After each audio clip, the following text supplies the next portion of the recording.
बदनामी के डर से बेटी की हत्या, मां और नाबालिग बेटा गिरफ्तार। इस वक्त की बड़ी खबर जनपद अमरोहा के नौगावा सादात थाना क्षेत्र के बिलना गांव से निकलकर सामने आ रही, जहां पर मां और नाबालिग बेटे ने मिलकर समाज और बदनामी के डर से की है बेटी की हत्या। इस जांच में पुलिस ने एक चौंकाने वाला खुलासा किया है। शुरुआत में परिजनों ने गाँव के युवक जैद के खिलाफ स्थानीय थाने पर अपहरण व दुष्कर्म और हत्या का मुकदमा दर्ज कराया था, लेकिन पुलिस की गहरी जाँच में सामने खुलासा हुआ है। जाँच में सामने आया है कि किशोरी अपनी मर्जी से युवक के साथ गई थी और अगले दिन घर लौट आई थी। बताया गया कि घर लौटने पर मां और उसके नाबालिग भाई ने किशोरी को युवक के साथ आपत्तिजनक स्थिति में देख लिया था और इसी बात से नाराज होकर मां और नाबालिग भाई ने समाज और बदनामी के डर में आकर किशोरी की गला दबाकर हत्या कर दी और अपने जुर्म को छुपाने के लिए पुलिस को गुमराह करने के लिए युवक को फंसाने के लिए झूठी कहानी का मोड़ दे दिया गया।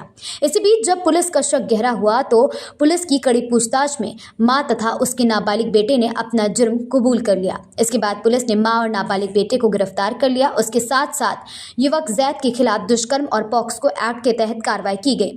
पुलिस ने जानकारी देते हुए बताया है कि मामले की हर पहलू से गंभीरता से जाँच की जा रही है। आरोपियों को न्यायालय के समक्ष पेश किया गया। हो गए थे उनको लोकलाज का जो एक प्रकार से उनको सता रही थी चिंता।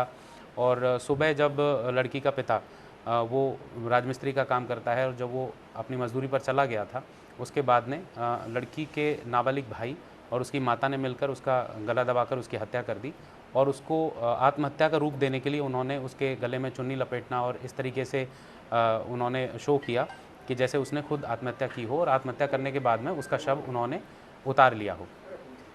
साथ में पोस्टमार्टम में और जो मृतका के घरवाले थे उनकी रिपोर्ट, उनकी जो स्टोरी है उसमें यह भी सामने आया कि जो जैद है उसके साथ उसके संबंध बने थे, जिसकी पुष्टि पोस्टमार्टम रिपोर्ट में भी हुई थी। तो एक अलग से मुकदमा मृतका के पिता की तहरीर के आधार पर जैद पर भी एक लिखवाया गया है, जो रेप की धाराओं में यानी 64 के अंदर वो मुकदमा लिखवाया गया है और उसकी भी रिमांड ली जा रही है। माननीय न्यायालय के सामने उसको समक्ष उसको पेश किया जा रहा है। पुलिस टीम को क्या रिवार्ड दिया जा रहा है? पुलिस टीम को मेरी तरफ से इस मामले के सफल अनावरण के लिए और क्रिटिकल विवेचना को संपूर्ण करने के लिए 15,000 की राशि प्रदान की जाएगी।